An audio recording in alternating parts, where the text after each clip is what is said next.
민주당은 비공개 최고위원회의에서 합당 논의를 중단하기로 결정을 했습니다. 어제 밤에 결정 이후 정청래 대표가 브리핑을 했는데 짧게 보고 오겠습니다. 더 이상의 혼란을 막아야 한다는 당 안팎의 여론을 무겁게 받아들이지 않을 수 없었습니다. 더불어민주당 지도부는 긴급 최고위원회 회의를 갖고 다음과 같이 결정하였습니다. 지방선거 전 합당 논의를 중단한다. 연대와 통합을 위한 추진 준비위원회 구성을 결정하고 조국 혁신당에도 연대와 통합을 위한 추진 준비위원회 구성을 제안한다. 네. 어쨌든 굉장히 시끄러웠던 합당 이슈는 일단락이 됐습니다. 네. 자, 그런데 어제 굉장히 중요한 해프닝이 하나가 벌어졌습니다. 합당 문제로 이제 강하게 반발을 했던 강득구 의원이 합당 관련해서 자신의 페북에 글을 하나 올렸다가 급하게 삭제하는 일이 있었습니다. 네. 그 강득구 의원이 올린 삭제된 페북 중 일부를 소개를 좀 해주시면 고맙겠습니다. 네, 어제 말씀드린 대로 홍익표 수석을 만났습니다. 홍익표 수석이 전한 통합에 관한 대통령의 입장은 통합 찬성입니다. 현재 상황상 지방선거 이전 통합은 어렵지만 지방선거 이후에 합당을 하고 전당대회는 통합 전당대회로 했으면 하는 것이 대통령의 바람이라고 합니다. 총리께서 말씀하신 부분과 편차가 있는 것 같습니다. 대통령님의 정확한 입장을 확인할 필요는 있다고 생각하나 홍 수석이 전한 내용이었습니다. 네, 자 이걸 계속 올려줘 주시고요. 요거를 이제 보면은 첫 구조를 보면 어제 말씀드린 대로 홍익표 수석을 만났습니다라고 적혀 있지 않습니까? 네. 그래서 저는 전날 페북에 홍익표 수석을 만난다는 내용이 있는지 찾아봤어요. 없더라고요. 그러니까 이것은 페북에 올리려고 작성된 글이 아니다. 누군가에게 전달하려고 했던 글입니다. 예, 그거는 이제 확실합니다. 누구에게 전달하려고 했는지는 저는 잘 모르겠습니다. 자, 그리고 요것과 관련해서 이야기 나누기 앞서서 요 얘기는 잠깐 좀 하고 가겠습니다. 당의 일에 이거 내리셔도 됩니다. 당의 일에 대통령은 개입할 수가 없습니다. 네. 하지만 대통령도 자연인이니까 생각은 또 할 수가 있는 거예요. 여기까지만 얘기하겠습니다. 요거 관련 예민한 이슈이기 때문에 이게 저는 대통령은 당무에 개입할 수 없기 때문에 저는 이번 합당 이슈에 있어서도 이런 이야기가 나올 때마다 저는 개인적으로 굉장히 조심스러웠어요. 그래서 매불쇼에 합당 관련한 자신의 주장을 펼치는 많은 분들이 나왔었습니다. 근데 그 가운데 어떤 모 의원이 대통령 의중에 대한 이야기를 한번 한 적이 있어요. 그래서 제가 그 얘기는 하지 않겠습니다. 라고 제지를 합니다. 예. 그러자 댓글에서 저 새끼 저거 또 입틀막 한다고 난리를 치는 거예요. 저의 제지가 굉장히 똘똘한 제지잖아요. 그거는. 그렇죠. 예. 네. 요 얘기까지만 일단 하고 네. 여러분은 요 해프닝 어떻게 보셨는지 좀 이야기를 듣고 싶습니다. 일단 최강욱 의원님 제일 먼저 말씀하셔야 될 것 같은데. 네. 저는 어제 저거를 저녁 때 접하고 되게 놀랐어요. 이거를 홍익표 수석이 그 여의도에 지난주에 거의 상주하다시피 하면서 의원들을 만나고 있다라는 소리는 듣고 있었단 말이에요. 그런데 그때 저런 얘기를 했나 보구나라는 생각. 그다음에 저거를 최고위원이라는 분이 어떤 식으로든 저렇게 노출을 한 게 어떻게 어떤 경위로 저렇게 됐을까 하는 거에 대한 의문. 그다음에 총리께서 얘기한 것과 편차가 있다라고 하는 건 무슨 말일까? 총리는 뭐라고 했기 때문에 저러는 걸까? 이런 것들이 막 복합적으로 머리에 떠오르고 거기에다가 더하기 한 국회의원과 한 국무위원 간의 문자라고 왔던 텔레그램 캡처 사진이 있었죠. 그렇습니다. 그것까지 이제 연결돼서 생각을 하니까 네. 저는 매우 화가 나고 마음이 무너졌습니다. 이럴 수가 있나? 이럴 수가 있나 하는 생각이 들었어요. 차차 말씀드리겠습니다. 네. 이게 간단한 해프닝이 아니었던 것 같습니다. 네, 우리 구창모 선생님. 아니, 동평수기에 너도 얘기 좀 해. 허심탄회하게 하고 가자고. 왜냐하면 네. 이제 일단락이 됐잖아. 지금 얘기한다고 해서 네. 이 사안이 더 나빠지는 건 아니거든. 앞으로를 위해서 우리가 좀 허심탄회하자는 거예요. 지금도 댓글이 굉장히 시끄러워요. 예, 그러나 솔직하게 우리가 좀 이야기할 건 하자는 거예요. 저는 일단 그 강덕구 의원이 저런 메시지를 올렸다가 지운 이유는 뭐 윤석열 정부에서는 그냥 대통령이 수시로 당무개에 대놓고 했는데 그랬기 때문에 망한 정부 아닙니까? 그래서 우리 정부는 좀 그러지 말자라는 어떤 취지에서 혹시라도 대통령의 당무 개입에 대해서 우려가 될까봐 저는 이걸 빛의 속도로 삭제를 했다고 보고. 아니야, 이걸 잘못 올린 거라니까. 내가 설명해 줬는데도 못 아니, 알아듣네. 그러니까 해석의 어제 차이야. 말씀드린 네. 아니 이거는 어제 말씀드린 대로 홍익표 수석을 만났습니다가 페북에 올릴 글이라면 네. 어제 페북에 나 만나러 갑니다가 글이 있어요. 없다니까. 아니, 답답하네. 좋아요. 그러면 그래도 자 근데 본질은 뭐냐면 답답하네. 진짜 어떻습니까? 제가 맞지 않아요? 아니 맞죠? 최욱 네. 앵커님의 방금 그 통찰은 굉장히 놀라운 통찰이라고 봅니다. 그래요? 오. 예, 그러니까 이 메시지는 뜻을 함께했던 지난 한 주 동안 그렇지. 동지한테 보낸 겁니다. 나는 그렇게 봐요. 한마디로 말하자면. 네, 맞아. 예, 그랬는데 어. 깜짝 착각한 거죠. 근데 어쨌든 그만큼 지금 정신이 강덕구 없다. 의원이 정신이 없는 상태다. 그리고 여러 가지 정황을 저도 뭐 들어본 바가 있을 거 아니에요. 굉장히 지금 거의 멘붕 상태에 빠져 있다. 예, 그런 상태 같아요. 네. 그걸 감안하고 얘기를 해야 네, 됩니다. 네. 자, 계속 듣겠습니다. 근데 이제 저 내용은 사실 이미 다 민주당 당원들과 지지자들과 구성원들 간에 다 알고 있는 내용이라고 저는 생각을 해요. 왜냐하면 사실 합당에 반대했던 사람들도 합당을 하지 말자는 건 아니고 다만 이 시점이냐가 시기에 중요했던 대한. 문제 아닙니까? 그렇기 때문에 저는 오히려 정청래 대표가 단독으로 이러한 일을 벌렸다라는 오해를 벗을 수 있는 저는 기회라고 생각을 해요. 사람들이 그랬거든요. 이거 청와대하고 얘기했을까? 아니 안 했을 거야. 어떤 사람은 야 설마 안 했겠어? 이런 궁금증이 사실 있었거든요. 만약에 청와대하고 얘기도 없이 정청래 당대표가 이것을 바로 제안을 했다고 하면 이것은 큰 문제거든요. 네. 하지만 이 정치의 구조상 그럴 수가 없는 거예요. 그래서 저도 뭐 여러 군데로 좀 탐문을 해본 결과 소통은 했다고 저는 이해를 했어요. 아니 그게 탐문을 할 필요가 없었잖아요. 전현직 정무수석이 얘기를 했잖아. 그걸 왜 탐문을 해? 아니 뭐 저는 물어볼 수 당사자들이 있는 거예요. 얘기했는데. 야, 기획 좋아. 아니 그러니까 그러면 언론에 나와서 정무수석들이 얘기했는데 정무수석이 정말한 건지 거짓말한 건지 탐문했단 말이에요? 저는 궁금함을 물어봤습니다. 왜냐면 아니 방송 나가 보세요. 좋아. 기획 있게가. 나 관창이야.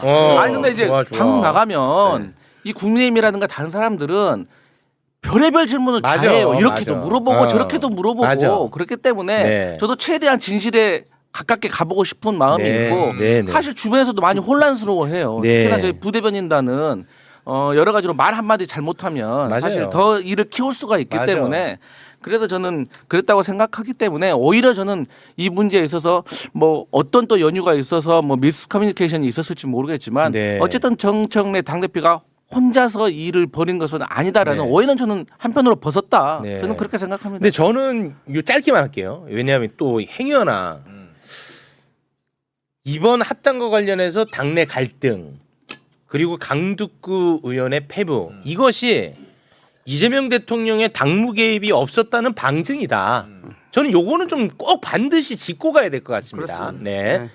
그러니까 첫째 누구나 알다시피 집권 초기고 대통령의 지지도가 높은 상황에서 그 정당에 권력 의지가 있는 모든 정치인들이 대통령에 반하는 행동을 하지는 않습니다. 어떤 정치인도 그럴 이유가 없어. 이유가 없는 거예요. 핵심은 이유가 없다는 거야. 만약 혹시 그런 사람이 있다면 나쁜 정치인이 아니고 바보 정치인. 그렇지. 예? 득이 되는 게 없는데. 예. 그렇죠. 아무도 어떻게 안 돼요. 제가 매번 하는 얘기입니다. 그 그 얘기가.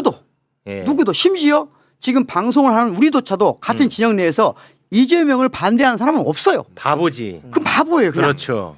그러니까 그 선상을 위해서 더군다나 당 대표고 더군다나 정치를 한 사람이면 그런 바보일 일은 없잖아요. 네. 그러면 그렇지 그럼에도 불구하고 저는 어떻게 생각하냐? 자 지금 권력 투쟁이 일어난 거잖아요. 이렇게 빠른 시기 내에 권력 투쟁이 일어난 건 반대 우리가 비판할 수 있지만 어쨌든 네. 정당이라고 하는 것은 네. 권력 투쟁하는 겁니다. 그리고 권력 투쟁하는 것을 꼭 무조건 나쁘다고 볼 수 없어요. 자 이런 입장에서 권력 투쟁으로 보면 비교적 간단합니다. 자, 정청래 당대표가 재선하고 싶어 한다. 한다. 나쁜 겁니까? 이건 선악의 저편이에요. 선악에 따질 수 없는 거예요. 그렇습니다. 그러면 난 정청래 대표가 당대표를 재선하는 거 반대한다. 그것도 선악의 저편이에요. 반대할 수 있죠. 그걸 할 수 있는 거예요. 그냥. 네. 그 차원에서 멈췄으면 이게 그렇게 크게 안 됐어요. 그런데 무슨 문제냐. 모두가 차기 권력을 장악하고 싶어하는 사람들이 이 문제에 관한 대통령이 발언할 수 없다는 걸 안 거예요. 대통령이 발언한 순간 대통령 자체가 위험해지거든요. 그게 제일 나쁘죠. 예. 그걸 그런- 이용해서 그런 상황을 대통령이 이용했다는 자기가 게 제일 대통령을 나쁩니다. 대변하는 거예요. 이게 나쁜 거예요. 아. 이런 권력투쟁은 당을 파괴합니다. 한마디로 나는 정청래 당대표가 재선하는 거 반대합니다. 이건 할 수 있어요. 아무 문제가 안 돼요. 그래서 나는 정청래가 싫습니다. 괜찮습니다. 괜찮아. 아무 문제 안 돼요. 그렇죠. 그런데 대통령이 뜻과 지금 다른 얘기를 하고 있습니다. 이건 다른 얘기예요. 이때부터는 뭐냐? 대통령이 당무 개입을 할 수 없다는 조건, 또 민주당의 입장, 그렇기 때문에 대통령이 이에 관련해서 어떤 발언도 할 수 없다는 것, 기껏해야 정무수석을 통해서 간접적으로 할 수 없다는 걸 알고 있는 정치인이 그것을 이용한다는 건 제가 보기엔 룰을 벗어난 것이다. 그걸 근데 지금 우리가 조심해야 될 건 룰을 벗어난 정치인이 누구라는 느낌이 있어도 그 말할 필요가 없다는 거예요. 뭐 그런 굳이 거. 할 필요 없어. 할 필요가 전혀 없다는 거예요. 왜? 네. 가장 중요한 것은 만약에 우리가 정치인이 아니라면 민주당의 정치적 자산을 함부로 다루면 안 됩니다. 그가 누가 됐든. 저는 그렇게 생각해서 이럴 때 막 예민하게 누구를 비판하고 소환하고 이런 것은 안 해야 된다는 거죠. 당대표는 그래도 됩니다. 당대표니까. 네. 나와 있으니까. 네네. 하지만 다른 정치인들 막 지금 누가 책임있어 할 필요는 없다고 생각해요. 마음속으로 바꿔주고 있으면 됩니다. 네. 뭐 이것과 관련해서 각자 하고 싶은 말이 막 너무 많을 텐데 조금씩. 요거 하나만 네. 좀 명확하게 정리할 필요가 있을 것 같아요. 대통령의 당무개입 금지가 어떤 의미냐? 그러니까 법적으로 어떻게 정해져 있느냐? 네네. 그러니까 이제 당에서 벌어지는 일에 대해서 대통령이 일체 얘기를 하면 안 되는 거냐? 그게 당무개입 아니죠. 금지냐? 그건 아니에요. 그건 전 아니에요. 그건 전 아니에요. 전혀 그렇지 않거든. 근데 그거를 전제로 우리가 지나치게 또 과도하게 걱정을 하고 있는 면도 보여서 지금 말씀드린 거예요. 헌법과 법률에 의하면 특히 정당법, 공직선거법 이런 거죠. 선거에 구체적으로 개입해가지고 관여하는 거. 누가 당선될 수 있게 영향력을 행사하는 거. 당선되지 않게 하거나 줘라. 하거나. 야, 김영선이 해줘라. 이런 거. 말이 많네. 이런 거. 이런 게 정당 개입이고. 오케이. 그 다음에 대통령 이제 백보를 양보해서 좀 잘못된 거라고 생각하지만 그나마 판례로 남아 있는 거는 노무현 대통령이 그렇습니다. 나는 이번 선거에서 여당이 승리하기를 바란다. 이거를 이제 대통령의 정치적 중립 의무 위반이다. 이렇게 얘기한 적이 있어요. 이것도 역시 선거와 연계돼서 얘기한 거예요. 그것도 당무개입으로 말하는 게 아니라 그건 대통령의 정치 개입, 정치적 중립 의무 위반. 당무개입은 그러니까 냉정하게 말하면요. 선거에 직접적으로 관여하지 않으면 지금 대통령이 통합에 대해서 말하는 건 아무 문제가 안 돼요. 말한 적도 그렇죠. 없고. 그러니까 말해도 문제는 안 되지만 네. 민주당의 정치 문화가 뭐냐 하는 거예요. 다시 말하면 김대중 총재 시절을 벗어나면서 당원 주권 시대로 오면서 대통령이 가능하면 당 내에 담론에 참여하지 않는다는 게 정치 문화인 거예요. 그런 차원에서 대통령이 그래서 저는 이번에 끝까지 대통령을 끌어들이지 않은 사람 그 사람이 정치투쟁을 가장 바르게 한 사람이라고 생각합니다. 그게 누군지는 말하지 않겠지만 네네. 이번 정치투쟁에서 대통령을 내가 대변한 것처럼 대통령의 뜻이 뭐라고 하는 사람 이런 데 관심 갖지 않고 자기 입으로 말하지 않은 사람 그 사람이 제대로 정치투쟁하는 거다. 네. 그리고 유권자나 지지자는 그걸 알고 있다. 보고 있다. 그런 생각입니다. 아까 우리 강성필 대변인이 그 말씀하셨잖아요. 내가 그런 정무수석들의 입장 발표가 있었음에도 불구하고 혼란이 있고 궁금하니까 내가 탐문을 했다. 네네네. 한 당의 부대변인도 그거를 알아봐요. 근데 알아보는 과정에서 정무수석들이 저런 얘기를 거짓말로 했을 거라는 걸 전제로 알아보진 않았을 거 아니에요. 뭔가 더 구체적인 사실관계가 있겠지라고 알아보는 걸 탐문이라고 표현했을 거야. 그러면 정치 현장에서 뛰고 있는 플레이어들인 의원이나 당 지도부들이나 그다음에 차기 당권을 염두에 두고 준비하는 사람들이야말로 더 열심히 알아봤어야 돼요. 그렇지 않습니까? 이게 당대표가 처음에 질타를 받고 하게 된 과정이 왜 독단적으로 당신의 이익과 미래를 위해서 왜 이거를 던지느냐 갑자기 이거부터 시작된 얘기거든요. 이게 그러면 저 사람 왜 저랬을까부터 탐문을 파악을 해보는 게 당연한 순서예요. 근데 그거를 알아보고 어떤 과정이 있었을까를 느낄 수 있고 짐작할 수 있는 게 결코 어려운 일이 아니야. 제가 일반인들한테 물어봤거든. 자, 이러이러한 상황에서 이러이러한 입장을 가진 사람들이 어떻게 판단했을 것 같습니까? 다 100% 똑같은 답을 해요. 네. 그런데 그거를 일부러 다 외면하고 무시하고 모르는 척하고 아닌 척하면서 이거는 내가 어떻게 얘기하고 어떻게 발언을 해도 대통령이 직접 발언하거나 확인할 수 없어. 그러니까 나는 내 의도대로 내 방향대로 이거를 끌고 가면 돼. 네. 라고 생각하면서 움직인 사람. 네. 제일 나쁜 사람이다. 라고 저는 말씀드립니다. 근데 제가 의원님이 어떤 말씀을 하시는지 거의 대체로 제가 동의하는데 미세하게 저랑 좀 차이가 나는 부분이 있어요. 뭐냐면 정청래 대표의 합당 추진 과정에서 굉장히 방법이 거칠었던 부분은 존재했거든요. 그건 물론. 네. 그래서 그 거칠었던 방법에 대한 부분조차도 잘못을 인정하지 않으면 굉장히 불필요한 갈등이 더 커진다고 저는 생각해요. 뭐냐면 그냥 저 정도면 잘못한 거 인정을 하면 되는데 그거를 예를 들어서 누군가가 막 실드를 쳐요. 예를 들어서 그러면 반발심이 과도하게 커지는 경향성이 있어요. 그래서 그냥 그 부분은 인정하고 그만큼만 비판받고 저는 그게 가장 건강하다고 보거든요. 그런데 작은 것조차도 인정하지 않고 예를 드는 겁니다. 저는 실드를 치게 되면 거기에 대한 반발심이 좀 커진다.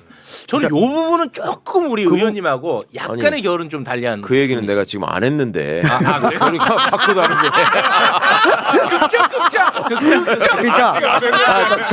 그 부분까지도 그 부분까지도 저 왜 아무한테도 얘기도 안 하고 혼자서 저 갑자기 저러는 거야. 다 확인을 했죠 사람들이 왜 그랬는지. 네네. 그러니까 제가 생각하기에 이제 정청래 대표의 이 과정에 대해서 실드를 친 의미 있는 저는 그 정치인이나 또는 그 스피커는 못 봤습니다. 예를 드는 거예요. 그런데 예를 드는 거야. 못 봤는데 예.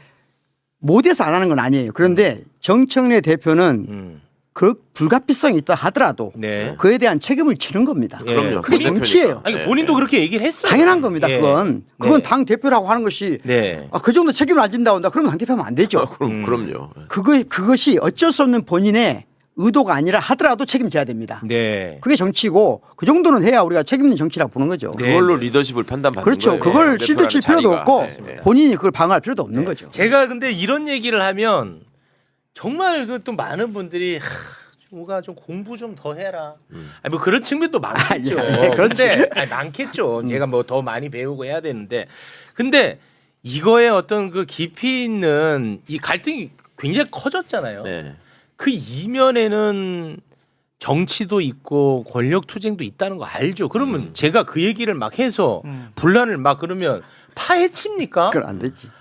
그건 안 하겠다는 거예요. 저는. 그리고 감당하시잖아요. 아니, 그러니까 그렇죠. 네. 그러니까 그리고 지금도 그렇고 그 3주간도 그렇고 제가 제일 많이 먹었던 비판 중에 하나가 뭐냐면 저것도 어디서 저거 어설프게 기계적 중립 배워왔다고 날린 거예요. 왜냐? 저는 이번에 예를 들어서 합당을 찬성하는 분들, 다시 말해 지도부에 있는 분들도 제가 목소리를 다 들었습니다. 모시고. 그리고 격렬하게 반대하는 분들도 다 모셨어요. 네. 그러니까 양쪽에서 다 저거 기계적 중립 병 걸렸다고 난리 욕을 엄청 먹었어요. 그리고 모셔놓고는 반대되는 이야기를 또 한 거야. 네. 그러니까 또 저 새끼 어디 쪽이네. 막 욕을 엄청 네. 먹었어요. 근데 물론 감수하고 하는 거죠. 그렇죠. 예. 그러나 저는 세상에 존재하는 목소리를 다 올려서 판단받으면 결국 판단하는 몫은 저는 구독자, 시청자의 몫이라고 생각했던 거예요. 저는 무슨 뭐 제가 어디 편이 아니고. 아니 최욱 씨는 늘 이런 쟁점이 생길 때마다 억울해하죠. 예. 나는 이런저런 시각을 다 전달하기 위해서 장을 펼쳤고 다 얘기를 했다. 네네 맞아요. 저는. 그렇지만 옛날에 로마 시대 카이사르부터 그렇게 얘기했잖아. 사람들은 원래 자기 보고 싶은 것만 보는 거다. 아, 네. 그러니까 최욱 씨의 의도가 어디에 있든 중요하지 본인이 않죠. 보는 장면에서 예. 뭔가 거슬리는 게 있으면 저는 네. 그게 이제 큰 문제라고 보는 거예요. 왜냐하면 이 논의가 합당이라고 하는 것이 단순히 개인적인 차원의 정치인들 개개인의 어떤 그 이해타산과만 관련돼 있는 일이 아니라 네. 크게 봐서 대한민국의 지금 향후의 발전, 그러니까 이재명 정부의 성공, 그거야 나는. 그다음에 앞선 지방선거의 승리 네. 이런 것과 어떤 관련이 있냐, 네. 이걸 갖고 논의됐어야 될 주제예요. 그거예요. 근데 그거는 어디로 다 사라져 버리고 네. 막 저주하고 비명만 들리는 거야. 맞아요. 이걸 누가 왜 이렇게 만들었냐는 거죠. 이거를 우리가 이번에 반드시 짚고 넘어가야 된다. 예. 그래야 다음에도 이런 상황이 생길 때 건강한 토론이 가능해지고 맞아요. 이슈의 본질을 놓치지 않는다. 맞아. 이게 너무 필요합니다. 그래서 내가 지금 손해 보는 거 알면서도 하는 거야. 내가 실제로 이번 국면에 손해를 많이 봤어요. 왜냐하면 저 바보 아닙니다. 그리고 저 유튜브에서 사실 나름 성공한 사람이에요.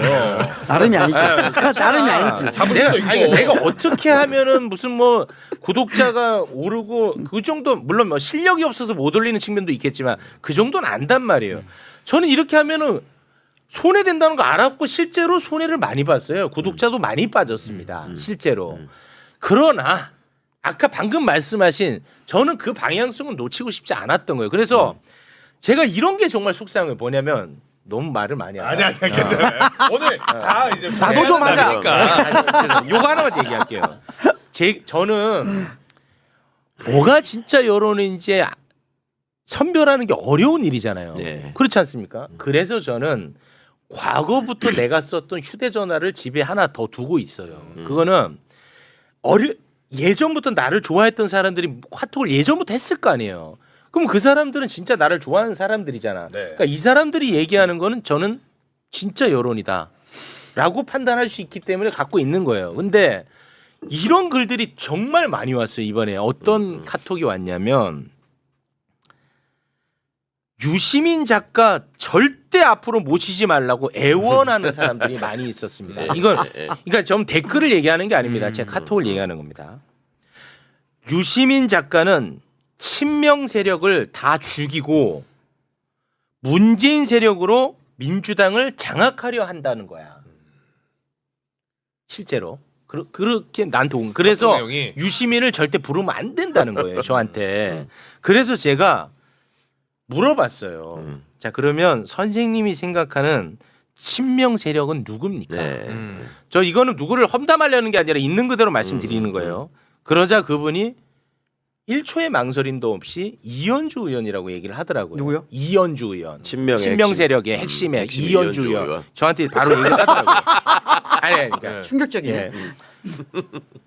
정말 충격 받았어요. 예, 솔직히 충격적이야, 말씀드립니다. 솔직히. 진짜 유시민은 절대 매불쇼에 출연시키면 안 되고 이현주는 진짜 친명이고 이재명 정권을 위해서 목숨 바친 사람이기 때문에 이현주 의원을 출연을 많이 시키라는 거야. 나는 이게 도저히 동의가 안 되는 세계관이에요. 이재명 대통령을 가장 심각하게 공격했던 인물이 이현주 의원입니다. 저는 과거를 문제 삼다는 게 아니에요. 저는 심지어 이현주 의원 매불쇼에 매번 모셨던 분입니다. 과거를 문제 삼자는 게 아니에요. 이 세계관을 얘기하는 거야. 아니 그런 팩트가 있었으니까 얘기하는 거잖아. 이재명 대통령을 가장 강력하게 도왔던 인물이 유시민 작가야. 맞죠? 네. 그럼 유시민이 정신 나간 사람 아니고서야 이재명을 대통령까지만 만들고 대통령이 된 다음에는 이재명을 죽일 이유가 뭐가 있냐는 거야. 정신 나간 유시민이 아니고서야. 말이 안 되는 세계관이잖아요. 그렇죠. 자, 이렇게 얘기하면 뭐 유시민이 성령이냐 또 이러겠죠. 유시민 미워할 수 있습니다. 싫어할 수 있습니다.